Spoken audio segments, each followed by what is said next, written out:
Viongozi wakuu wa Jamhuri ya Kiislamu ya Iran wameongoza hafla ya kihistoria ya kutoa heshima za mwisho kwa aliyekuwa kiongozi mkuu wa nchi hiyo Ali Khamenei katika sherehe maalum iliyofanyika mjini Tehran na kuhudhuriwa na viongozi wa ndani pamoja na wajumbe wa kimataifa waliowasili kutoka mataifa mbalimbali.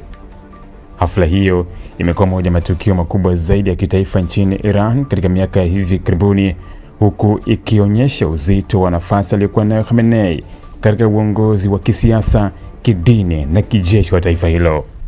Katika ukumbi uliopambwa kwa bendera za Iran zilizowekwa nusu mlingoti na mabango ya maombolezo, Rais wa Iran Masoud Pezeshkian, Spika bunge la Iran Mohammad Bagher Ghalibaf na mkuu wa mahakama waliongoza viongozi wengine wa serikali kutoa heshima mbele ya jeneza la Khamenei. Viongozi hao walionekana wakiwa na huzuni kubwa, huku baadhi yao wakifuta machozi wakati wa dua na sala maalum zilizofanywa kwa ajili ya kumwombea marehemu. Jeneza la Khamenei lilifunikwa kwa bendera ya taifa la Iran na kuzungukwa na walinzi wa heshima kutoka vikosi vya IRGC. Makamanda waandamizi wa jeshi, viongozi wa dini, wabunge, mawaziri na maelfu ya waombolezaji walipita kwa utaratibu mbele ya jeneza hilo kutoa heshima zao za mwisho katika mazingira ya ukimya na majonzi makubwa. Shughuli hiyo ilihudhuriwa pia na wajumbe wa kimataifa waliowakilisha serikali, mabunge na taasisi mbalimbali kutoka mataifa tofauti.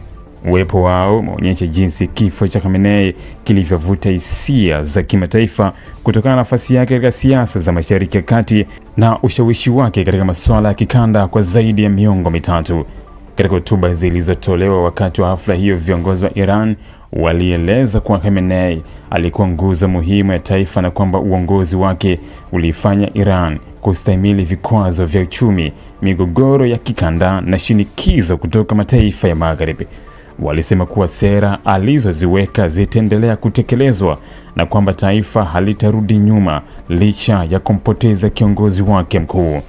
Maelfu ya wananchi waliokusanyika nje ya ukumbi wa hafla walikuwa wakipeperusha bendera za Iran na kubeba picha kubwa za Khamenei, huku wakiimba nyimbo za maombolezo na kutoa kauli za kuonyesha uaminifu kwa taifa hilo. Wengine walionekana wakilia walipoona msafara wa viongozi wa serikali ukifika kutoa heshima za mwisho.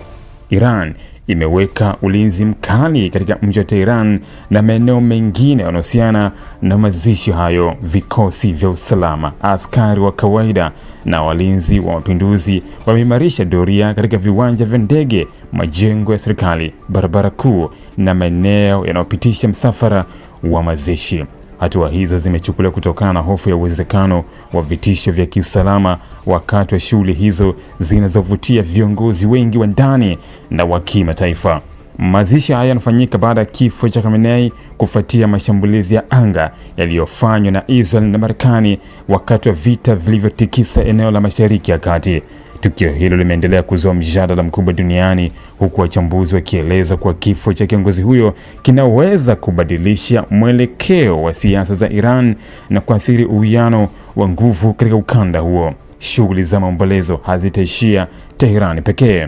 Iran imepanga maandamano makubwa ya kuaga katika miji ya Qom na Mashhad, ambayo ni miongoni mwa vituo muhimu vya kidini nchini humo. Aidha, hafla za kumbukumbu zimeandaliwa pia katika maeneo mbalimbali ya Iraq ambako Khamenei alikuwa na ushawishi mkubwa kupitia uhusiano wa kidini na kisiasa kati ya mataifa hayo mawili. Kwa mujibu wa ratiba ya serikali, mamilioni ya wananchi wanatarajiwa kushiriki katika maandamano ya mazishi yatakayopita kwenye barabara kuu za Tehran kabla ya mwili wa Khamenei kusafirishwa kwa hatua zinazofuata za mazishi. Iran imewataka wananchi kushiriki kwa amani na kuendelea kuonyesha mshikamano katika kipindi hiki cha maombolezo ya kitaifa. Mazishi ya Ayatollah Ali Khamenei yanachukuliwa kuwa si tu tukio la kuaga kiongozi mmoja pekee, bali pia ni wakati ambao Iran inaonyesha umoja wake mbele ya changamoto za kisiasa na kiusalama. wakati viongozi wa dunia wakifuatilia kwa karibu yanayoendelea Tehran. Macho ya wengi sasa yanaelekezwa katika hatua zinazofuata kuhusu uongozi mpya wa Iran na namna taifa hilo litakavyoshughulikia changamoto za ndani na mvutano unaoendelea katika Mashariki ya Kati.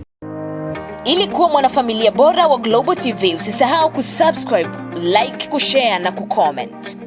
Baada ya kusubscribe, bonyeza alama ya kengele ili kupata taarifa kwa kila video inayopanda Global TV Online.